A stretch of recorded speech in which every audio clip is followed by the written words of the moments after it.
Ah, vamos lá. Ah, quando a gente fala das igrejas do Apocalipse, esse mapa é o mesmo que foi tirado do livro aqui do John Stott, onde fala das 7 igrejas.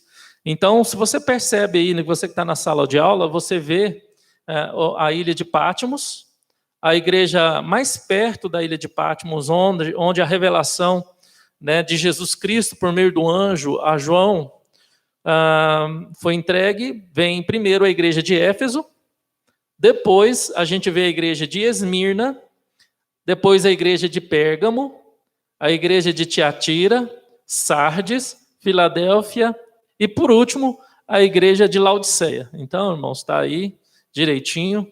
Vamos seguir aqui. Qualquer dúvida, pode me questionar pelo chat do YouTube que eu posso responder. Pronto, vamos lá. A carta de Jesus à igreja de Éfeso é uma carta de Jesus também à nossa igreja. Por quê, irmãos, que a carta de Jesus à igreja de Éfeso é uma carta também à nossa igreja? Porque nós já vimos sobre isso, porque quando nós falamos, quando Jesus fala as 7 igrejas, o número 7, ele significa uma totalidade. Ele aponta para um universalismo, né? Então, se refere às 7 igrejas. Inclusive, no livro de John Stott, que nós estamos aqui com ele traz uma aplicação para a nossa igreja contemporânea, né? Então, depois eu quero mostrar para vocês aqui também. Então, serei apenas o portador. A mensagem é de Cristo. Éfeso era a maior, mais rica e mais impotente cidade da Ásia Menor. Era o centro do culto de Diana, cujo templo jônico era uma das 7 maravilhas do mundo antigo. Era uma cidade mística, cheia de superstição e também um dos centros do culto do imperador. Então, o que vocês estão vendo na sala de aula aí, irmãos? O que vocês estão vendo na sala de aula aí é a imagem do templo da igreja de Diana. Então, está aí, era o templo onde se adorava a deusa Diana. Aquela questão que também havia em Corinto, das sacerdotisas, né, cultuais, né, que faziam, prostituíam, era o sexo cultual. Então, as pessoas, para adorar a Diana, tinham que se prostituir com as sacerdotisas do templo de Diana. Então, eu até vi um doutor em antropologia explicando, em história também, explicando que nessa época havia muitos órfãos espalhados pelas cidades onde tinha templo de Diana, porque as sacerdotisas, muitas delas tinham a criança e a abandonava essa criança. Não, certo? Então tinha muitos órfãos, muitas crianças abandonadas. Então vamos lá. É a primeira cidade, nós vimos, a cidade mais importante da Ásia Menor, e foi a primeira igreja em que Jesus mandou João escrever a carta. Então vamos lá, seguindo. Ponto 2. Não apenas imperava na cidade o misticismo cheio de idolatria, mas também a perseguição implacável àqueles que buscam ser fiéis a Deus. Então, o que acontecia nessa época do imperador Domiciano?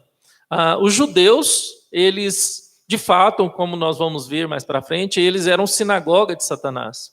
Eles acusavam os cristãos, eles acusavam os convertidos a Cristo de abandonarem, né, a submissão ao Império Romano, que exigia culto ao imperador como se fosse Deus, e falavam que Nero, ou que Domiciano, outros nunca foi rei e não eram rei, que apenas Jesus era rei. Então, eles eles sofriam perseguições por parte do Império Romano. Perseguição comercial, perseguição física mesmo, de violência. Era de fato, eles viviam de fato uma tribulação tremenda nessa atualidade. Também prevalecia na cidade a imoralidade. Naquela cidade, como hoje, o diabo usou suas duas táticas prediletas: perseguição ou sedução, oposição ou ecumenismo, né? Então, quais são as duas táticas, segundo aqui Hernandes Dias Lopes ou William Hendricks, as armas que o diabo usam hoje?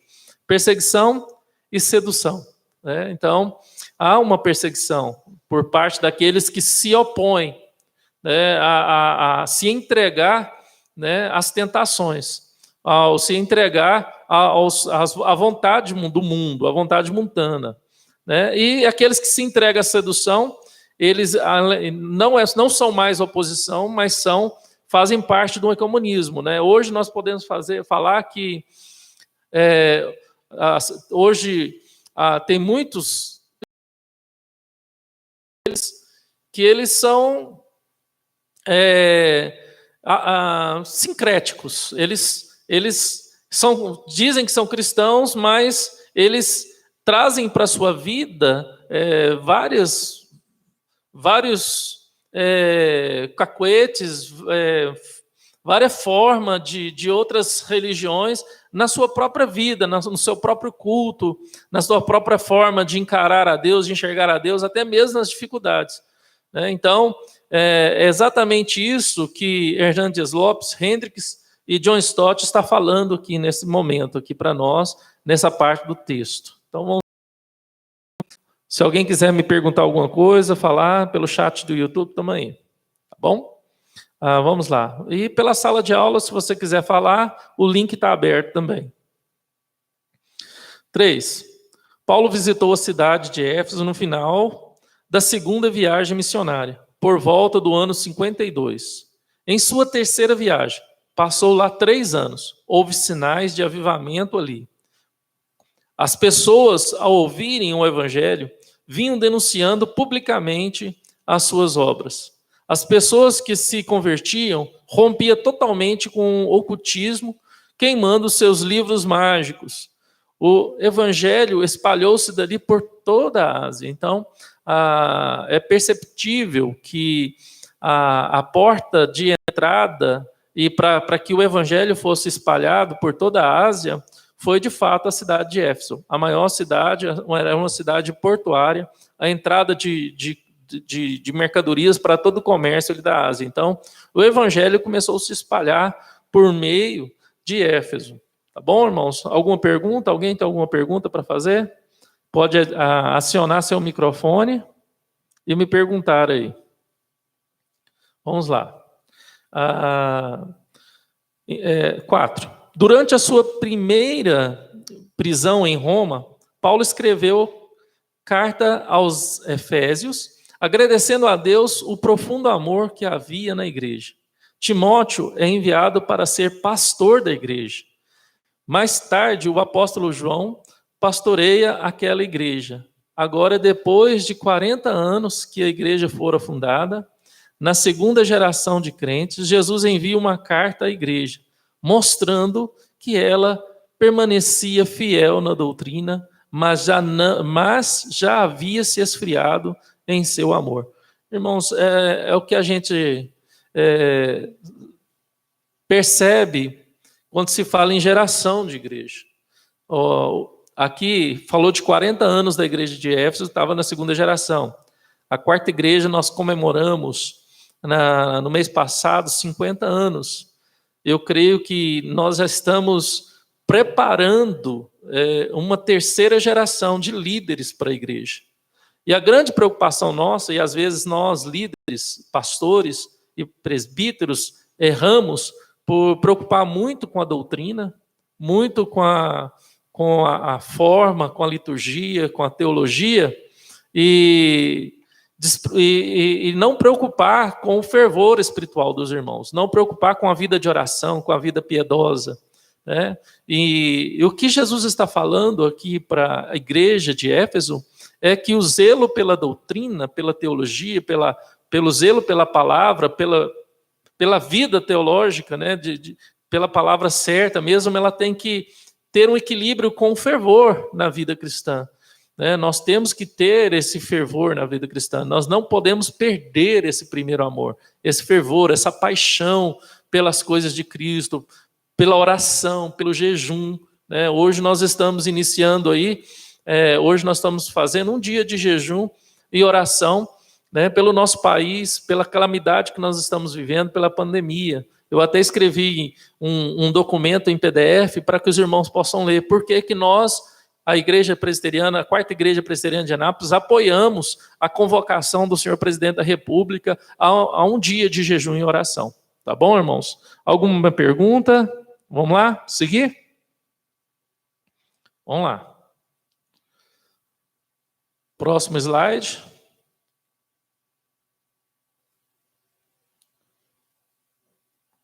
Caiu aqui de novo. Não pode cair, não pode cair. Vamos lá apresentar de novo.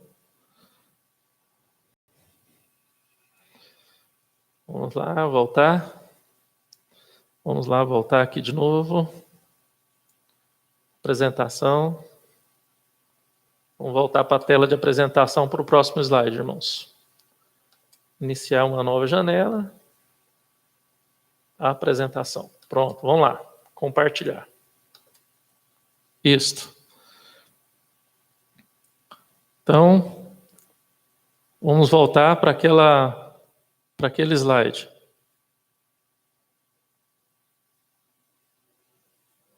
Três.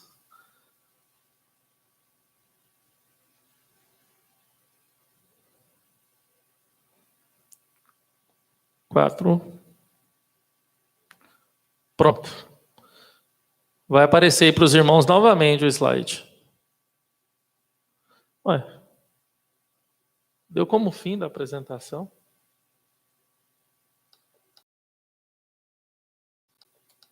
Espera aí, irmãos.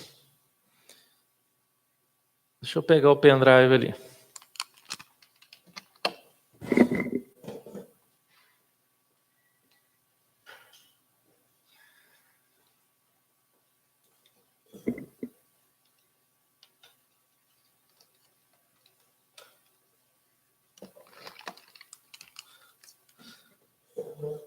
Irmãos da sala, quer fazer alguma pergunta do que foi falado até agora? Quem quiser tirar o do mudo aí e perguntar. Franciele. Tá ouvindo, Franciele? Fala. Pode falar que eu estou te ouvindo. Você tem alguma pergunta para fazer? Que a gente pode responder aqui para os irmãos. Sobre a igreja de Éfeso.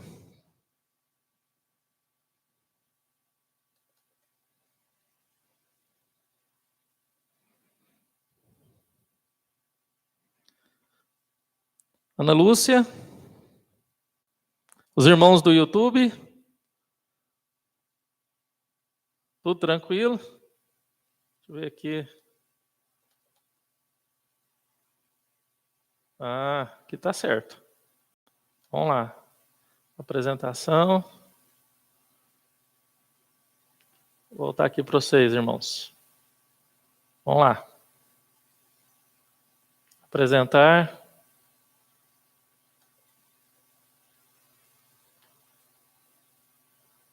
Agora deu certo. Vamos continuar, então, a nossa aula. Vamos voltar aqui.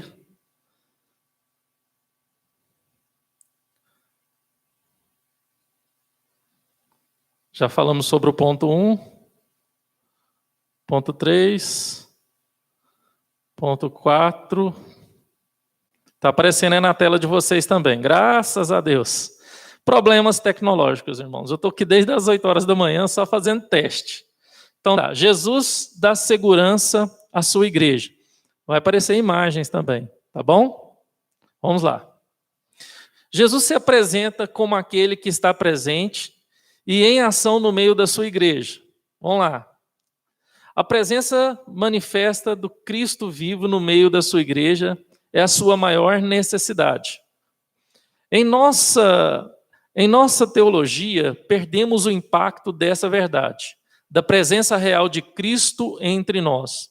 Temos a ideia de Cristo no céu, no trono, reinando à destra do Pai, mas não temos a visão clara de que Ele está aqui nesta noite no meio da congregação. Perdemos o impacto da presença de Cristo em nosso louvor, em nossas reuniões, em nossos encontros. Cristo na sua transcendência, mas não vivemos sua imanência. Perdemos o senso da glória de Cristo presente entre nós. O que Hernandes Dias Lopes, os autores, estão querendo dizer sobre isso? Que quando Jesus ele fala que está no meio dos candeeiros e tem as 7 estrelas na sua mão, ele fala da sua presença real no meio da igreja. E muitas vezes nós esquecemos que Jesus está presente. Muitas vezes nós lidamos com Cristo, nós lidamos com Deus transcendente, um Deus que está longe, um Deus que está fora de nós. Mas nós muitas vezes nos esquecemos que esse Deus também é imanente, que Ele habita em nós, que Ele está no meio de nós, que Ele está no meio da sua igreja. E que precisamos ter um relacionamento com Cristo, com Deus, de alguém próximo, não de alguém longe. A gente está vendo uma grande dificuldade de manter comunhão com os irmãos por meio da tecnologia.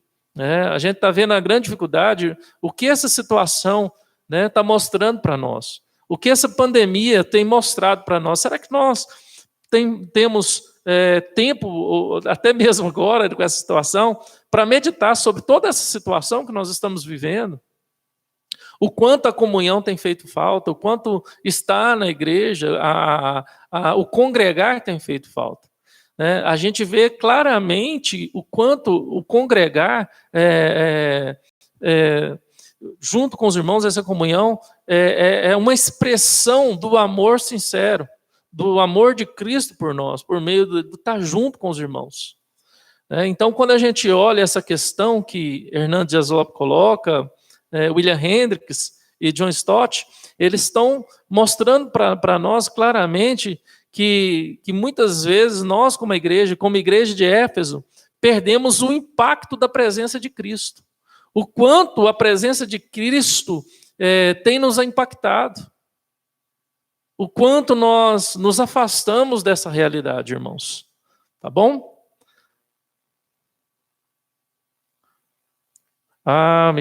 É verdade, meu microfone. Vou ligar meu microfone agora aqui, tá? Vamos lá.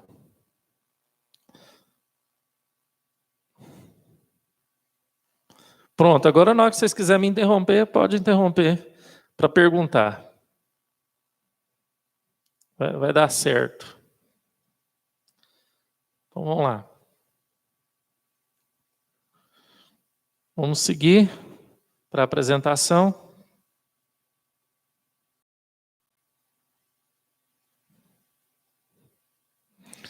Vamos lá. Jesus se apresenta como aquele que está presente em ação no meio da sua igreja. A presença manifesta do Cristo vivo no meio da igreja. Eu já falei sobre esse primeiro tópico. O noivo não só está presente, ele também está segurando a sua igreja em suas mãos onipotentes. O verbo kratain, conserva, é diferente do traduzido portinha em 1,16, Apocalipse 1,16. Significa segurar com firmeza, ter totalmente dentro das suas mãos. Ninguém pode arrancar-nos das mãos de Jesus. Nada pode nos separar do amor de Deus que está em Cristo Jesus. Irmãos, aqui não só está se referindo a Jesus no meio dos candeeiros, como aquela imagem que eu coloquei no início, mas está se referindo também às 7 estrelas na mão de Jesus. Nós, como igreja, estamos na mão de Deus, na mão de Jesus. E nada e nem ninguém pode nos tirar da mão de Deus. Essa é uma realidade que nós não podemos perder de vista, irmãos. Nós não podemos perder da mente, não podemos deixar sair do nosso coração. Por mais que nós venhamos sofrer, por mais que nós venhamos passar ameaças como essa que nós estamos vivendo, nós devemos ter sempre em mente, em consideração, em consciência e no nosso coração, que nós estamos nas mãos de Deus. Nós estamos nas mãos de Deus. Jesus está também sondando sua igreja, está aí. Terceiro tópico, né? Ele nos conhece, ele sonda os nossos corações. Ele anda no meio da igreja para encorajar, repreender e chamar ao arrependimento. Então Jesus ele anda não só para sondar, não só para olhar, ele não só está vendo a sua igreja para ver que a situação muitas vezes é trombeta de Deus. Nós vamos chegar nas trombetas, lógico, nas 7 trombetas, nós vamos entender o que significa cada trombeta, cada taça, né? Mas entendemos que os sinais que estão às nossas voltas, que estão à nossa volta, são sinais que nos avisam que devemos ficar em alerta, irmãos. Vamos lá seguir. Está aí. Abriu em vocês também. Jesus destaca 3 grandes virtudes da igreja de Éfeso, dignas de serem imitadas. Quais são as virtudes dignas de serem imitadas da igreja de Éfeso? Primeiro, a igreja de Éfeso era uma igreja fiel na doutrina. Irmãos, o quanto nós estamos preocupados, né, em ser fiéis na doutrina, em aprender de verdade a palavra de Deus. Eu vi, né, o Silas Malafaia, a semana passada, tentando denigrir a imagem do pastor Paulo Júnior, que é do movimento de volta para a palavra, né? No movimento de volta para a palavra, de volta para a doutrina. E um vídeo que o pastor Paulo Júnior fez falando desses irmãos, dessas igrejas que arrogam para si o poder de cura. Então, pastor Paulo Júnior, por que vocês não vão para a China, para a Itália, para os Estados Unidos, ou procura essas pessoas que estão com coronavírus, coloca a mão e declara a cura, e cura essas pessoas, ajudam. Já que vocês dizem que tem poder de cura, já que vocês creem que tem poder de cura, então é só ir colocar a mão e orar por essas pessoas. E aí o Silas Malafaia fez um vídeo, usando de forma errada alguns textos, não tendo profundidade na doutrina, né, para que denegrisse a imagem do pastor Paulo Júnior. Então, irmãos, nós devemos ter uma só direção, um só senso. Espera aí, eu tenho que aprender a palavra de Deus, mas eu vou aprender com quem?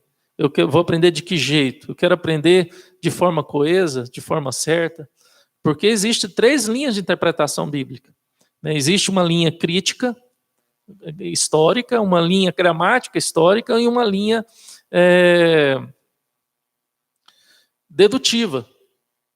E as igrejas reformadas, elas seguem uma linha de interpretação gramática histórica, não é crítica e nem dedutiva. Então, quando nós olharmos para as escrituras, nós temos que ter esses olhos, sabendo que a palavra de Deus tem 2 naturezas, né? Uma natureza humana. Eu preciso ter um entendimento, eu preciso buscar conhecimento, aprender de fato, e a Bíblia tem uma natureza divina. Eu preciso orar, pedir a Deus discernimento, que o Espírito Santo as chaves que preciso de ter correta para interpretar as Escrituras, como também a dependência do Espírito Santo. Vamos seguir.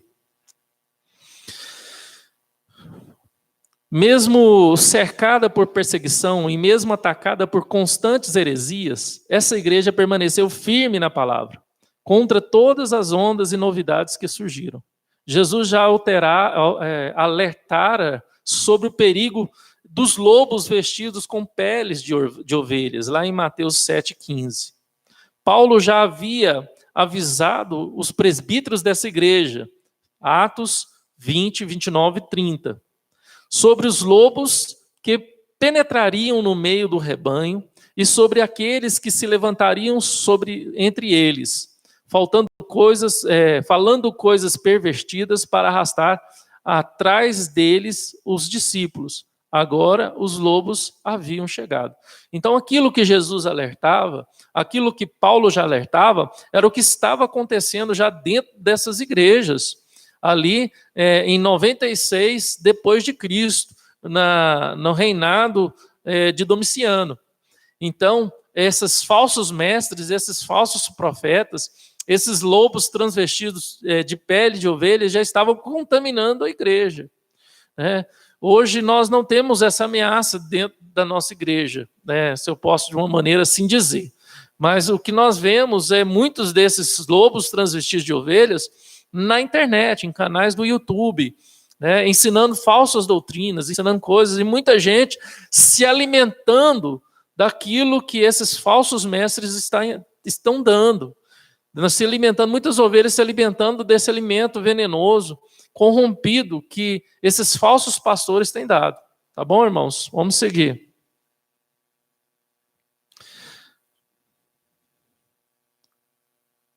Acho que os 7 candeeiros que são as 7 igrejas. Sim, é isso mesmo. Os 7 candeeiros são as 7 igrejas, tá bom? Os 7 candeeiros são as 7 igrejas. As 7 estrelas é o poder de Jesus sobre as suas igrejas, né? As 7 estrelas é o poder de Jesus sobre as 7 igrejas, porque está nas suas mãos, né? Jesus está no meio dos candeeiros e tem nas suas mãos as 7 estrelas, tá bom? Isso mesmo, viu, Franciele? O apóstolo João nos advertiu a provar os espíritos, porque há muitos falsos profetas. A igreja de Éfeso estava enfrentando os falsos apóstolos, que se autodenominavam apóstolos, ensinando à igreja heresias pecaminosas.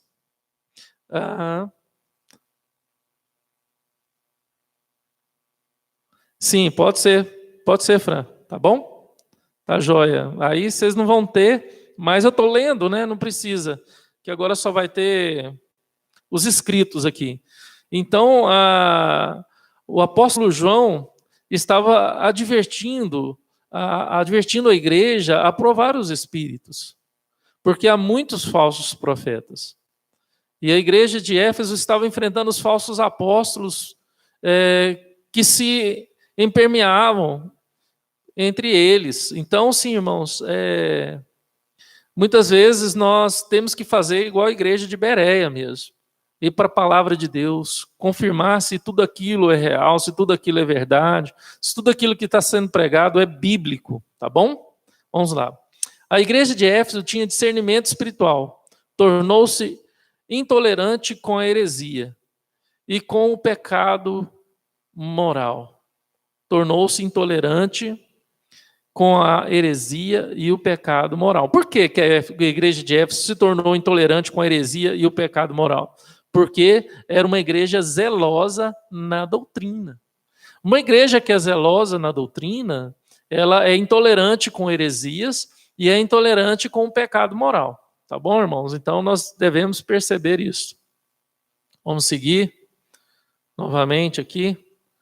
Os nicolaítas, não sei se vocês lembram, eu falei na aula passada, quem eram os nicolaítas?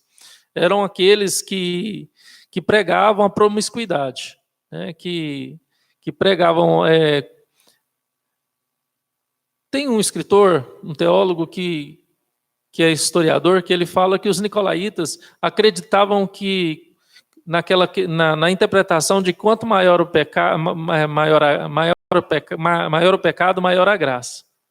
Onde abundou o pecado, superabundou a graça. Então, eles pregavam a promiscuidade para que a graça fosse maior. Então, eles estavam destruindo a igreja. Pregavam uma nova versão do cristianismo. Eles pregavam um evangelho sem exigências, um evangelho liberal, um evangelho sem proibições. Eles queriam gozar o melhor da igreja e o melhor do mundo. Então, eles queriam conciliar igreja e mundo. Então, eles ensinavam que o sexo, antes e fora do casamento, não era pecado. Eles acabavam estimulando a imoralidade. Mas a igreja de Éfeso não tolerou a heresia e odiou as obras dos nicolaítas. Irmãos, quanta heresia e quanta promiscuidade, imoralidade, eu não falo a quarta igreja, mas eu falo da igreja cristã verdadeira, temos tolerado. O quanto nós temos nos calado diante de tantas coisas erradas, irmãos. Será que essa repreensão de Jesus Cristo, à igreja de Éfeso, não seria uma repreensão para a nossa igreja hoje? Para que a gente fosse intolerante com o pecado, que a gente não fosse omisso em relação à imoralidade, que nós venhamos ser mais zelosos pela doutrina do Senhor Jesus Cristo, pela verdadeira essência da palavra de Deus. Vamos seguir, irmãos. Vamos seguir. Então, aplicação à igreja brasileira. Aqui foi um adendo que o Hernandes Dias Lopes fez, e ele colocou assim: a igreja evangélica brasileira precisa desta mensagem. As pessoas hoje buscam experiências e não a verdade. Elas não querem pensar, querem sentir. Elas não querem doutrina, querem as novidades, as revelações, os sonhos e as visões. Elas não querem estudar a palavra, querem escutar testemunhos eletrizantes. Elas não querem o evangelho da cruz, buscam o evangelho dos milagres. Elas não querem Deus, querem as bênçãos de Deus somente. Então, é uma realidade que nós temos percebido. Embora, irmãos, nesses últimos anos para cá, nós vemos muitas igrejas de cunho pentecostal e mais históricas buscando uma teologia reformada, buscando uma teologia centrada nas Escrituras e centrada em Cristo. Isso é uma realidade que nós temos visto, uma volta para o Evangelho, uma volta para a palavra de Deus. Então, estamos vivendo a época da paganização da igreja. Cada culto tem um tom doutrinário, a igreja não tem mais uma linha, o que determina não é mais a palavra, mas o gosto da freguesia. A igreja prega o que é ibope, a igreja oferece o que o povo quer ouvir, a igreja está pregando outro evangelho, o evangelho do descarrego, da quebra de maldições, mesmo para os salvos, o evangelho da prosperidade material e não da santificação, o evangelho da libertação e não do arrependimento. Então, nós vemos de fato um misticismo pragmático, de numerolatria, de pregadores estrela, de igrejas e empresas e falsos apóstolos, irmãos. Infelizmente, ainda vemos muito isso em nossa contemporaneidade. Tá bom? E outra coisa que o Hernandes Dias Lopes coloca aqui, que a igreja está perdendo a capacidade de refletir. Os crentes de hoje não são mais como os bereanos, né? Lembra dos crentes de Bereia? Nem como os crentes de Éfeso, os fiéis na doutrina. Estamos vendo uma geração de crentes analfabetos da Bíblia, crentes ingênuos espiritualmente. Há uma preguiça mental doentia. Os crentes engolem tudo aquilo que lhes é oferecido em nome de Deus, porque não estudam a palavra. Crentes que já deveriam ser mestres, ainda estão como crianças agitadas de um lado para o outro, ao sabor dos ventos de doutrina. Correm atrás da última novidade, são ávidos pelas coisas sobrenaturais, mas deixam de lado a palavra do Deus vivo. Irmãos, quando eu leio isso que o Hernandes Dias Lopes tem colocado, eu não olho muito para as igrejas históricas. Eu não olho muito para as igrejas de cunho reformado como a nossa. Mas eu olho a outra parte da igreja cristã que não descobriu de verdade a sã doutrina. Eu não quero dizer que somente as igrejas históricas têm a verdade. Não quero dizer. Nós erramos em algumas coisas. Podemos cair nessa repreensão aqui que o Senhor Jesus faz à igreja de Éfeso em Apocalipse. Somos fiéis nas doutrinas, zelamos pela doutrina, mas abandonamos o primeiro amor. Nós não somos fervorosos, nós não buscamos a praticar e a exercer aquele primeiro amor, né? Aquele fervor, aquela paixão evangelística de falar do amor de Jesus, aquele encanto pelas coisas de Deus. Eu pergunto para você, eu já fiz essa pergunta para mim quando eu estava preparando esses slides, né? Será que nós, de fato, somos apaixonados por Deus, por Cristo, de fato, temos essa paixão maravilhosa, gostosa, abrasadora pelas coisas de Deus? Será que nós nos empolgamos quando pensamos em Deus, em Cristo, na obra de Deus? Será que isso nos faz, de fato, alegrar? Será que, de fato, quando pensamos em Cristo, nas coisas de Deus, na obra de Deus e em Deus, isso nos causa uma euforia gostosa, uma alegria gostosa? Você pode responder para você mesmo. Às vezes nós zelamos pela doutrina, queremos ouvir bons sermões, queremos fazer estudos bíblicos, queremos zelar pela doutrina, mas nós não estamos zelando pelo fervor espiritual. Às vezes você pode perguntar, pastor, como que eu zelo pelo fervor espiritual? Não tem outra forma de zelar pelo fervor espiritual, irmãos, se não for por meio da oração. Oração é relacionamento. Precisamos de oração. Orar a Deus, ter relacionamento com Deus. Quanto mais oração, mais se estreita o relacionamento com Deus. Você pode orar de joelhos, ter um momento de oração com Deus de joelhos, se dedicar a Deus em oração, em joelho, no seu quarto, num reservado. Você ora enquanto lava a vasilha, você está conectado com Deus o tempo todo. Será que nós estamos conectados com Deus o tempo todo? Qual tem sido o grau de relacionamento que eu tenho tido com Deus? Aqui, quando ele fala de igrejas que só buscam a bênção, a igreja que só busca a bênção e não busca Deus, será que nós queremos apenas aprender de Deus através das letras, mas nós não queremos aprender de Deus na experiência?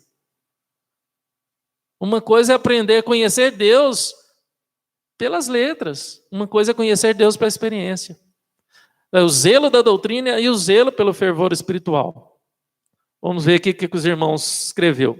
A Franciele colocou: todas as críticas às 7 igrejas são realidade que sempre estiveram presentes em algumas igrejas, infelizmente. Exatamente. Viu, Fran? Não só nas igrejas pentecostais e neopentecostais, como também nas igrejas históricas. Principalmente quando a gente olha para a primeira igreja de Éfeso, que nós estamos analisando hoje, tá bom? Ana Grijó, vejo aí a importância de uma leitura diária da palavra, conhecer da sua palavra individual e em família, para que o temor de Deus possa ser a nossa maior herança para os nossos filhos. Exatamente, concordo, Ana. Por quê? Porque muitas vezes nós vamos para a palavra apenas para saciar uma curiosidade intelectual.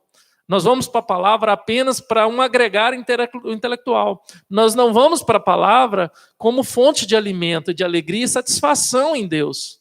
Espera aí, eu quero conhecer a palavra para aumentar meu intelecto em conhecimento de Deus. Espera aí. Eu vou para a palavra com curiosidade, com desafio, para aprender, para ser alimentado, para sentir Deus falar comigo, para ver Deus falar comigo. Então, isso é uma realidade, viu, irmão? Que a Ana colocou aqui. Conhecer sua palavra individual e em família, para que o temor de Deus possa ser nossa maior herança. Ir para a palavra não apenas com curiosidade, para agregar conhecimento, mas para ouvir Deus falar, tá bom? São aquelas pessoas que, quando leem a Bíblia, e têm discernimento, elas se emocionam, elas choram, elas se arrependem, tá bom? Vamos lá, seguir. Então, era uma igreja envolvida com a obra de Deus, Então, vamos ver.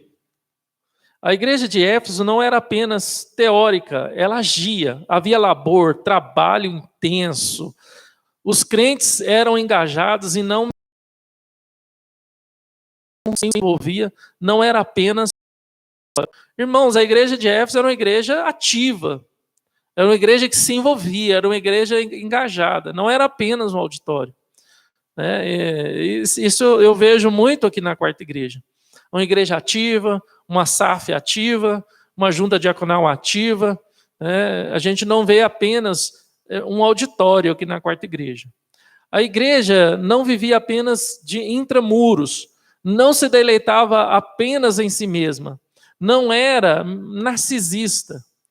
Por meio dela, o evangelho espalhou-se por toda a Ásia Menor. Então, um desafio para a nossa igreja é não ser uma igreja intramuros. O que a nossa igreja tem feito para a sociedade? O que nossa igreja tem oferecido para o bairro Jundiaí? O que a nossa igreja tem oferecido para a sociedade anapolina? Então, nós devemos pensar isso, irmãos, e como igreja, como membros, e em concílio,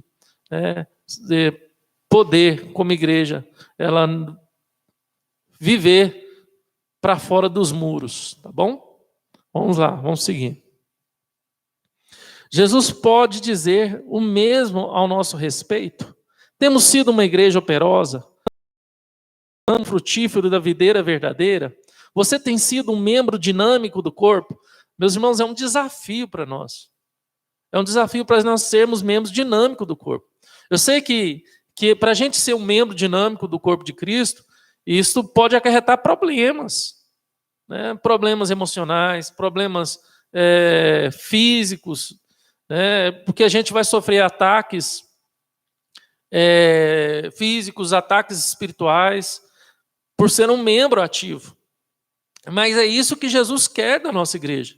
Porque o verdadeiro evangelho, a verdadeira doutrina, nos leva a nos mover, em fazer algo, a trabalhar por Cristo. E aqueles que são, de fato, movidos pela palavra, eles não conseguem ficar apenas no banco, ouvindo.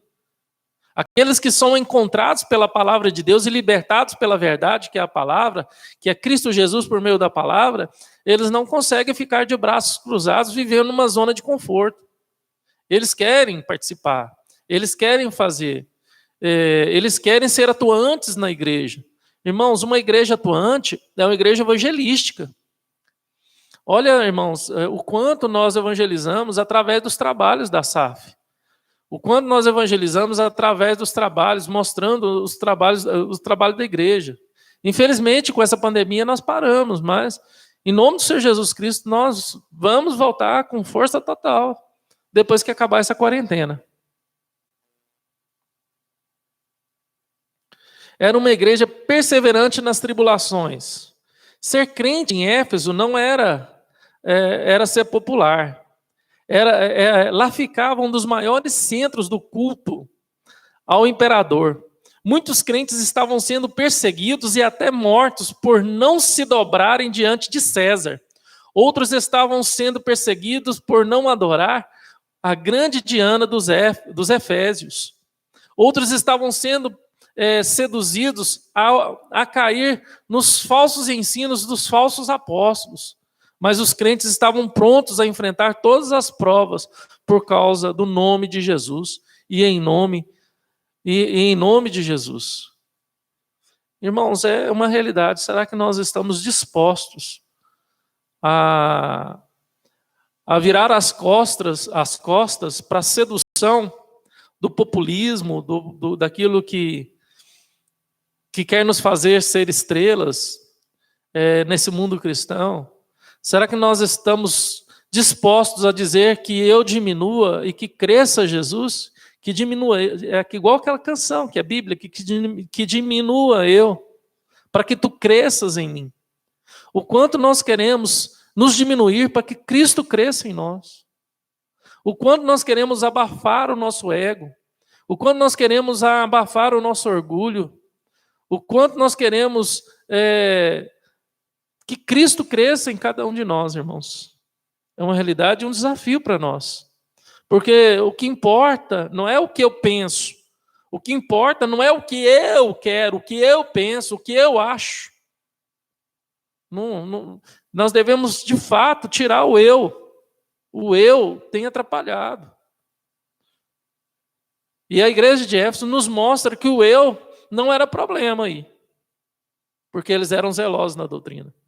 Eles importavam o que Cristo vê, o que Cristo pensa, o que Cristo acha. Se assim eu posso dizer, porque Cristo é Deus, ele tem certeza, ele não acha. Estão me entendendo, irmãos? Não é o que eu vejo. Vamos tirar o eu e colocar Cristo. Tira o seu eu, eu venho tirar o meu eu e colocar o que Cristo vê, o que Cristo pensa, o que Cristo fala. Tá bom, irmãos? Porque quando a gente tira o eu e coloca Cristo, nós vamos fazer o melhor para Cristo. Eu estou desde as 8 horas da manhã tentando fazer o melhor para Cristo aqui. Posso não ter agradado um ou outro. Algumas coisas não deu certo aqui hoje. Mas com certeza, Jesus que sonda os corações, Deus que sonda os corações, eu agradei. Porque eu fiz o esforço e tentei dar o meu melhor para que esse momento glorificasse a Deus. Então, a minha preocupação, ela não deve ser o que o outro pensa, o outro acha. Aí a gente já inverteu, irmãos. Porque a minha preocupação não é agradar o homem. A minha preocupação é agradar a Deus. E se eu busco fazer o melhor para Deus, com certeza, de tabelinha, se assim eu posso dizer, estarei também agradando um ou outro. Vamos seguir, irmãos. Permaneceremos fiéis ou seduzidos? Hoje muitos crentes querem a coroa sem a cruz, querem a riqueza sem o trabalho, querem a salvação sem a conversão, querem as bênçãos de Deus sem o Deus da bênção. Irmãos, é uma realidade que o reverendo Hernandes Dias Lopes coloca no seu livro, que é bem clara.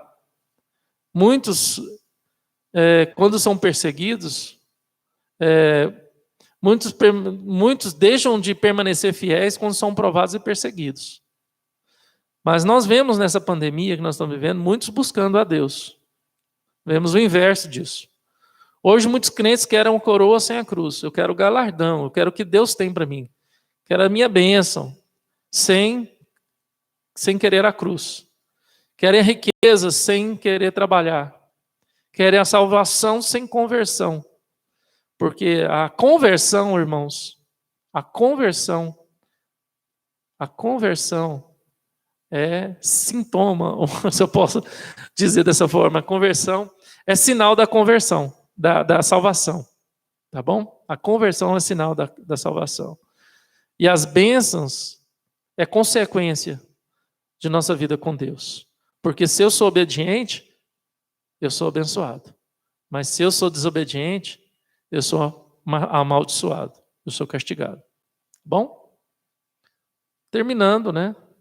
Era uma igreja perseverante nas tribulações. A igreja atual está perdendo a capacidade de sofrer pelo evangelho.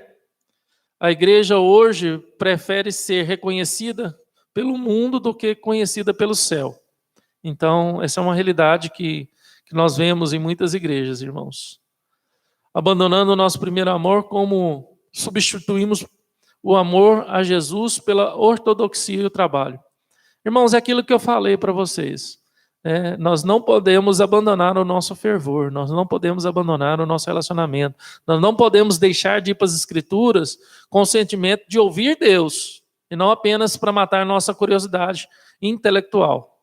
Tá? Então devemos tomar muito cuidado com essa questão de curiosidade intelectual.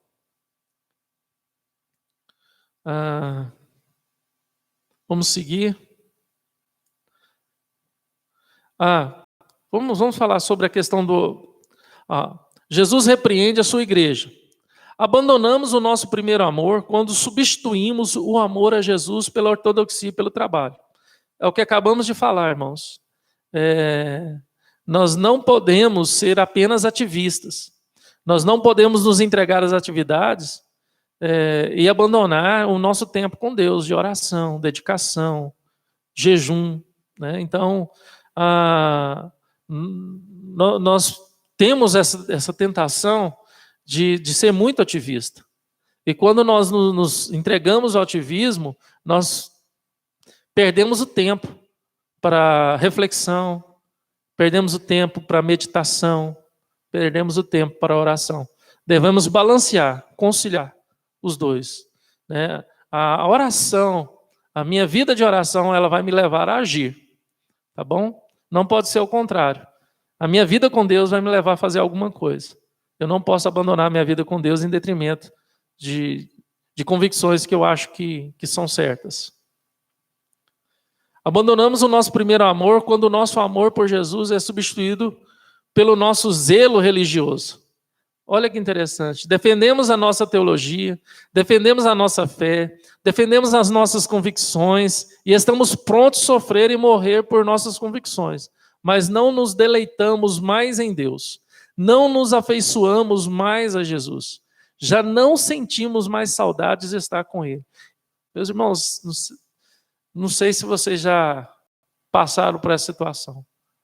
Então, assim, de você ser muito zeloso em relação à doutrina, defender sua fé, mas de abandonar a oração e não sentir falta mais de orar, de não sentir falta mais de ter um relacionamento com Deus. Isso é muito sério. E é por isso que a igreja de Éfeso abandonou o primeiro amor. Estavam muito zelosos pela doutrina, mas não zelavam mais pela sua vida espiritual. Os fariseus eram zelosos das coisas de Deus. Observavam com rigor todos os ritos sagrados, mas o coração estava seco, como um deserto. Irmãos, devemos tomar muito cuidado para não viver uma vida farisaica. Nós não podemos ter uma aparência de quem está vivo, mas está podre por dentro. Então essa é de fato a repreensão de Jesus à igreja de Éfeso. A Franciele escreveu: por isso, no final de cada estudo das igrejas, tem promessas maravilhosas para os vencedores. Temos que nos esforçar, batalhar pela fé, pela obediência. Dar-lhe-ei o que se alimente da árvore da vida, que se encontra no paraíso de Deus. É verdade, vamos chegar nessa parte. O amor se esfria quando o nosso conhecimento teológico não nos a nos afeiçoarmos mais a Deus. Sabe, irmãos, o nosso conhecimento da doutrina, nosso conhecimento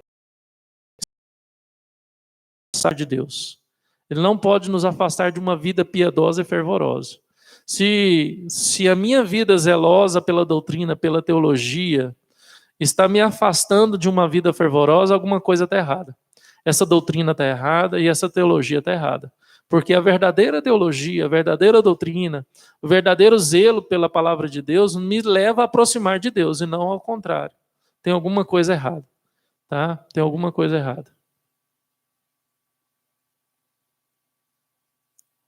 Vamos seguir. Abandonamos o nosso primeiro amor quando examinamos os outros e não examinamos a nós mesmos.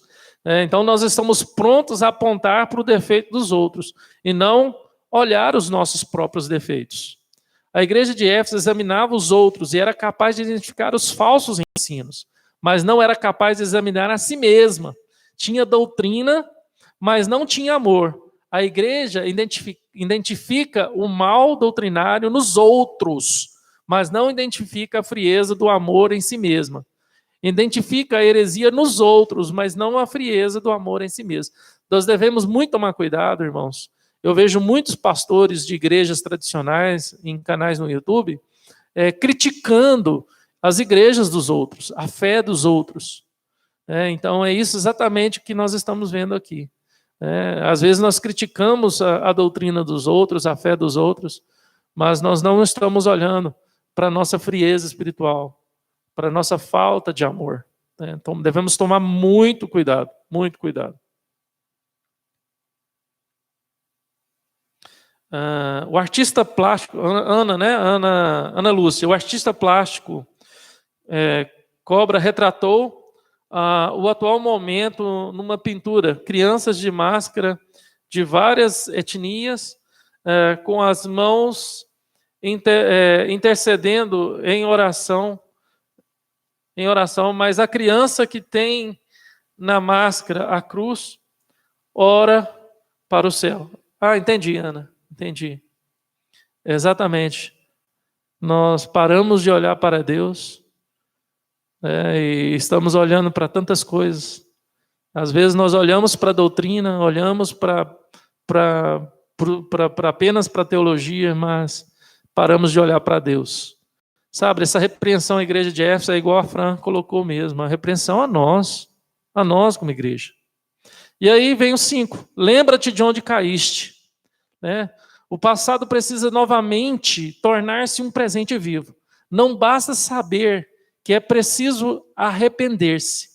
Precisamos perguntar, para onde precisamos retornar?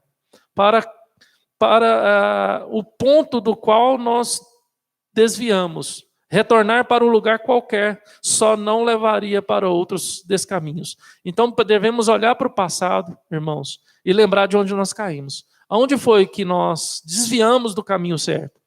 Aonde foi que nós abandonamos o caminho certo e mudamos aí a direção? Aonde foi que a gente deixou de fazer o que era certo? Né? Então não basta apenas saber o que é preciso, né, para arrepender, mas precisamos de fato tentar ver onde estamos errando e corrigir onde está sendo errado. Né? Devemos corrigir. É aquela velha história de você tentar montar um quebra-cabeça, né, e está vendo que as peças estão erradas, mas está com preguiça de desmontar tudo e começar de novo. Muitas vezes, o que está falando, não é muitas vezes, é que nós precisamos recomeçar de novo. Lembrar de onde nós desviamos do que estava certo. Tá bom, irmãos? É um desafio para nós. A igreja não está sendo chamada a relembrar o seu pecado. Não está sendo dito, lembra em que situação caíste, mas aonde caíste? Aonde caíste, irmãos? Onde nós temos sido falhos como igreja? Onde nós temos sido falhos como crente? Tá bom? O filho pródigo começou o seu caminho de restauração quando lembrou-se da casa do pai. Né? O reverendo Daniel tem colocado uma série de mensagens sobre o filho pródigo. Né? Então, o Hernandes Dias Lopes coloca aqui que o filho pródigo começou o seu caminho de restauração quando lembrou-se da casa do pai. Então, o começo sempre é lembrar. Peraí, aonde que eu errei? Aonde foi que eu me desviei? Arrependa-te. Arrependimento não é emoção, é decisão. Assim como o amor não é emoção, é decisão. Assim como o perdão não é emoção, é decisão. Eu não tenho que sentir para perdoar. Eu não tenho que sentir para amar. Eu não tenho que sentir para arrepender. Eu tenho que decidir amar. Eu tenho que decidir arrepender. Eu tenho que decidir perdoar. Tá bom, irmãos? É decisão, é atitude. Não precisa existir choro, basta decisão. O filho pródigo não só se lembrou da casa do pai, mas voltou para a casa do pai. Lembrança sem arrependimento é remorso. Essa foi a diferença entre Pedro e Judas. Arrepender-se é mudar a mente, é mudar a direção, é voltar-se para Deus, é deixar o pecado, é romper com o que está entristecendo a Cristo. Sabe, irmãos, há uma diferença entre arrependimento e remorso. Porque remorso só te leva a pedir perdão, mas não te leva a mudança de atitude. Arrependimento te leva a mudança de atitude. Então, não basta apenas eu dizer que eu estou arrependido e te pedir perdão. Eu tenho que estar de fato arrependido, pedir perdão e fazer diferente. Converter. Jesus faz uma oferta para a igreja. Fran, chegou aí naquela questão que você colocou, tá? Jesus faz uma oferta para a sua igreja. Vamos lá, qual que é a oferta que Jesus faz para a igreja? Verso 5, né? Que a Fran colocou aí, no verso 5. Lembra-te, pois, de onde caíste, arrepende-te, volta à prática das primeiras obras, e se não venho e te moverei do lugar do teu candeeiro, caso não te arrependa. 6.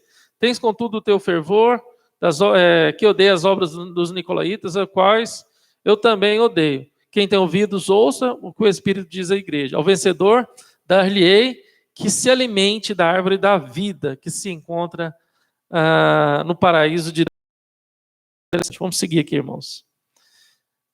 Eu já falei sobre isso, sobre arrependimento, de voltar-se para Jesus. Quem se afastou dele e que está frio deve voltar. Quem deixou de orar, de se deleitar na palavra, é tempo de devotar novamente.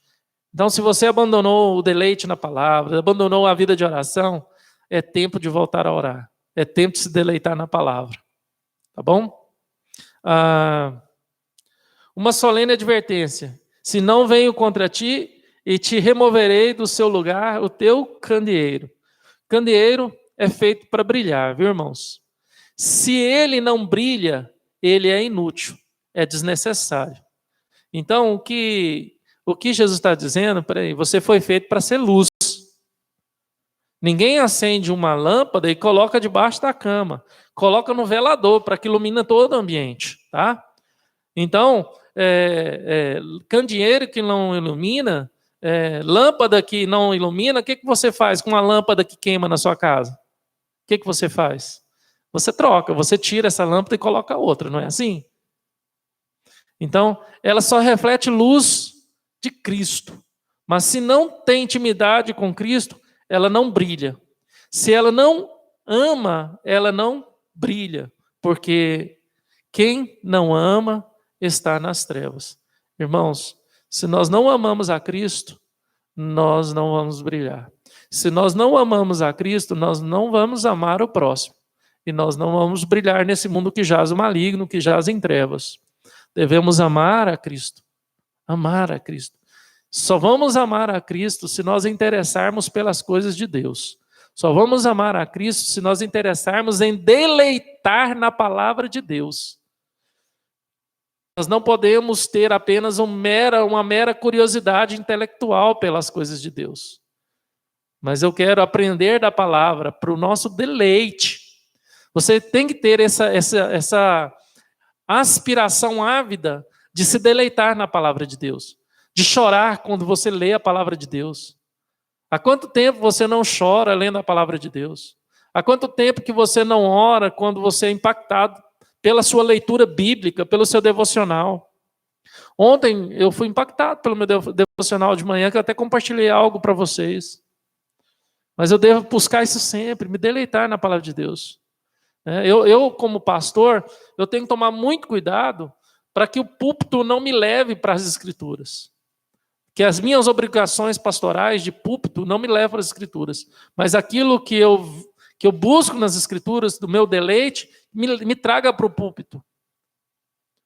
Que a Bíblia me traga para o púlpito, e não o púlpito me leva para a Bíblia. Então esse é muitas vezes o desafio de um pastor. Tá bom?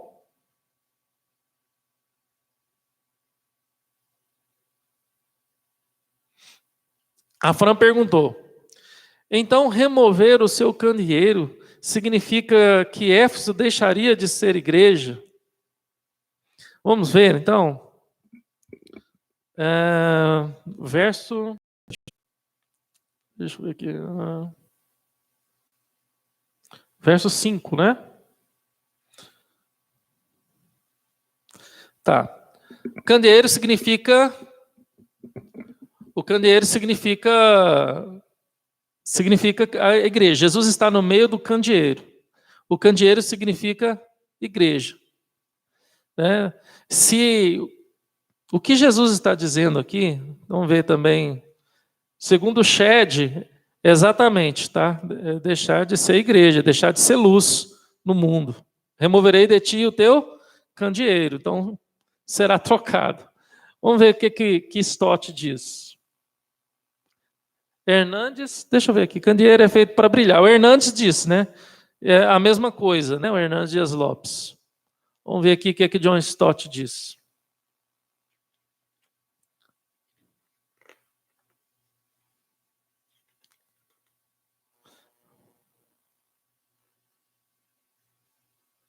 Vamos ver aqui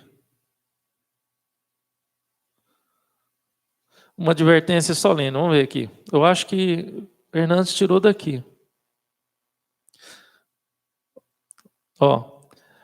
Ele os adverte que se desobedecerem às suas ordens e não se arrependerem, a existência da igreja se encerrará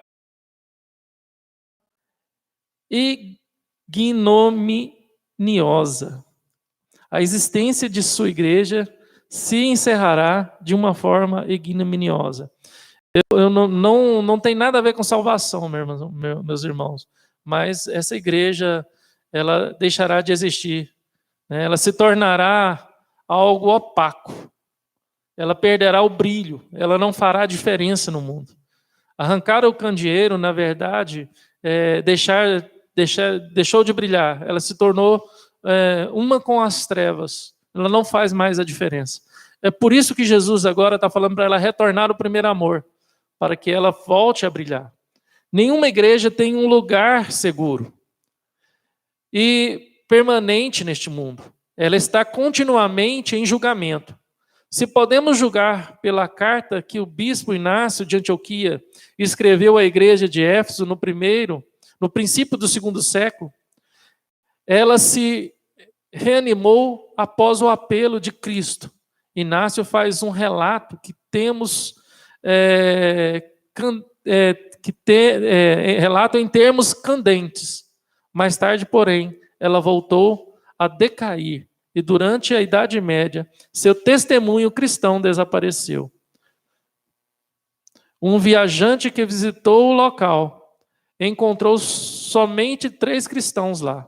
Escreveu o arcebispo Trench, e esses imersos em tamanha ignorância e apatia, ao ponto de mal terem prestado atenção aos nomes de Paulo e João. A advertência a Éfeso é perfeitamente apropriada a nós hoje. A luz de nossa própria igreja, olha que interessante, Fran, a luz de nossa própria igreja se apagará se perseverarmos obstinadamente em recusar o amor de Cristo. A igreja não tem a luz sem amor. Somente quando o seu amor acende, sua luz poderá brilhar. Muitas igrejas hoje cessaram verdadeiramente de existir. Seus edifícios podem permanecer intactos. Seus pastores podem continuar pregando e suas congregações se reunindo, mas seu candelabro foi removido. A sua igreja está mergulhada em trevas. Nenhum vislumbre de luz irradia nela ou dela. Ela não tem luz, porque não tem amor. Atentamos para essa advertência, antes que seja muito tarde. John Stott. Então, isso joga luz, sobre esse entendimento. Não é deixar de ser igreja, mas é deixar de viver o propósito de Deus neste mundo como igreja. É deixar de viver o propósito de Deus. É deixar de viver o propósito de Deus. Quando é retirada essa luz, a igreja deixa de ser igreja. Nós vamos ser uma religião. Nós vamos ser uma aglomeração de pessoas que vão buscar apenas atividades, nós vamos buscar apenas festividades, nós vamos buscar apenas entretenimento, nós vamos buscar apenas bênção, mas nós não vamos ser igreja. Tá? Isso me emocionou. Irmãos, nós temos que atentar para isso. Temos que atentar para isso. A igreja precisa ser uma igreja amorosa. A igreja precisa amar. Amar a Deus sobre todas as coisas. E o próximo como a nós mesmos. Que forte. Não sei se vocês foram impactados da mesma forma que eu agora. O juízo começa pela casa de Deus. Antes de julgar o mundo, Jesus julga a igreja. A igreja de Éfeso deixou de existir. A igreja de Éfeso deixou também de existir. Hoje só existem ruínas e uma lembrança de uma igreja que se perdeu. Tá vendo, irmãos? Tem muita igreja que tem tudo, que é bonita, tem tudo, tem show, tem louvor lindo, tem muita igreja que tem tudo, mas ela só tem isso. Ela só tem isso. Tem paredes, tem bancos confortáveis, mas não tem vida, porque o candeeiro foi removido. A igreja sem vida, o seu candeeiro foi removido. O seu candeeiro foi removido. A igreja precisa ter vida. E vida da igreja está em Deus. Está em Deus. Amai a Deus sobre todas as coisas. Muitas igrejas também estão sendo removidas do seu lugar. Há templos se transformando em museus. Candeeiros que são tirados do seu lugar, porque não tem luz, e não tem luz porque não tem amor. Fica alerta às igrejas que não amam. Tá vendo? Aqui o Hernandes Dias Lopes já lançou luz daquilo que ficou na dúvida. Ainda que eu tenha o dom de profetizar e conheço todos os mistérios e toda a ciência, ainda que eu tenha tamanha fé, ao ponto de transportar montes, se não tiver amor, nada serei. Nós não vamos ser luz, não vamos ser candeeiro, nós não vamos ser igreja, nós não vamos ser crentes, nós não vamos ser cristãos de Deus se nós não tivermos amor. Nós tivermos amor. Se nós não olharmos para o sofrimento das pessoas, se não olhar para essa situação que nós estamos vivendo e sofrer com as pessoas que estão sofrendo. E clamar a Deus, buscar a Deus, gemer diante de Deus em oração, Deus traz solução. Misericórdia. Conclusão, irmãos. Conclusão.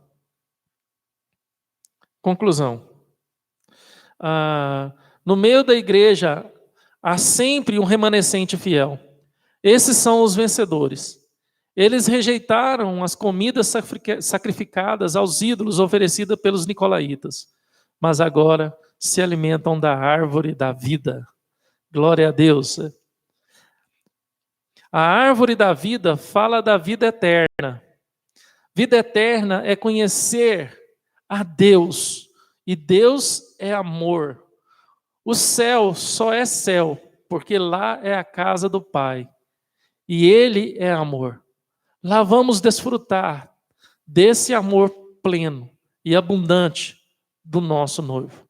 A recompensa do amor é mais amor na perfeita comunhão do céu. Amém? Então, meus irmãos, esse verso 7 fala assim: ao vencedor dar-lhe-ei que se alimente da árvore da vida que se encontra no paraíso de Deus. Então, aqueles que permanecem fiel, tanto no zelo da doutrina, quanto no zelo do fervor, esse vai ser sempre igreja, porque vai sempre amar a Deus e amar ao próximo. E ele, a eternidade, está reservado para esse. A eternidade está reservada para esse. O paraíso está reservado para este. Tá bom, irmãos? Então, o que Jesus está trazendo para a igreja de Éfeso e para nós hoje é que nós venhamos nos sondar o nosso coração e ver o que está errado em mim. Como está o meu fervor, a minha paixão, o meu amor por Deus, o meu amor por Cristo.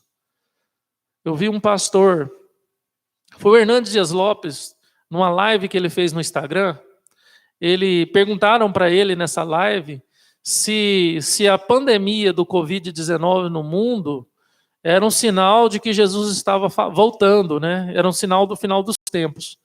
Hernandes Dias Lopes falou bem claro: eu vejo o Covid-19, eu vejo essa pandemia que nós estamos vivendo como uma trombeta de Deus. As trombetas estão sendo tocadas, irmãos. É um alerta de Deus. E a primeira questão que nós devemos fazer é isso que Jesus pede para que a igreja de Éfeso faz. Lembra de onde caíste. Lembra onde perdeu o fervor. Lembra onde perdeu o amor. Volte. Volte. Não é apenas zelo pela doutrina. Não é apenas isso. Não é apenas zelo pela palavra. Não é apenas uma curiosidade teológica. Um agregar de conhecimento teológico. Mas se deleite na palavra de Deus. Deixa Deus falar com você por meio da palavra. Amém? Vamos orar? Pai querido, muito obrigado pela tua palavra de hoje, por essa terceira aula. Nós estudamos a igreja de Éfeso, a primeira igreja na qual a carta do Senhor Jesus Cristo foi entregue ao anjo daquela igreja, ao bispo, ao pastor daquela igreja. Nos ajude a entender isso, ó Pai. Nos ajude a entender que nós somos luz e que nós devemos amar, nós devemos abandonar o eu e que nós devemos fazer com que Cristo cresça em nós. Nos ajude, ó Deus, nos ajude a viver como igreja. Assim eu oro, assim eu peço, em nome do Senhor Jesus Cristo. Amém, amém, amém. Para os irmãos que estão na sala de aula, eu não sei aqui, vou abrir o microfone, querem perguntar alguma coisa? Ana Lúcia, deixa eu parar a apresentação aqui. Os irmãos que estão na sala de aula, Ana Lúcia, o candelabro, igreja, não deve ser meramente decorativo, e sim cumprir o fiel objetivo de gerar luz em meio a um mundo cheio de escuridão. Foi a Franciele. O mundo precisa desesperadamente de luz. Principalmente, Fran, nesse momento agora, que a igreja está passando por isso. É verdade. Né? Meu microfone está aberto aqui. Quem quiser perguntar alguma coisa pela sala de aula. Ana, também vejo assim como uma trombeta de Deus, alertando toda a humanidade para se voltar a Deus, e por isso a obra do artista Cobra, conhecido no mundo todo tocou o coração. Crianças com a máscara da cruz olhando para os céus. Exatamente, irmãos. Exatamente, Ana. Amém. Amém. Irmãos, terminamos a terceira aula, já oramos. Que Deus abençoe. Hoje, logo mais às 19 horas, teremos o culto, tá bom? Para o próximo domingo, eu já descobri os erros desse domingo em relação à sala de aula.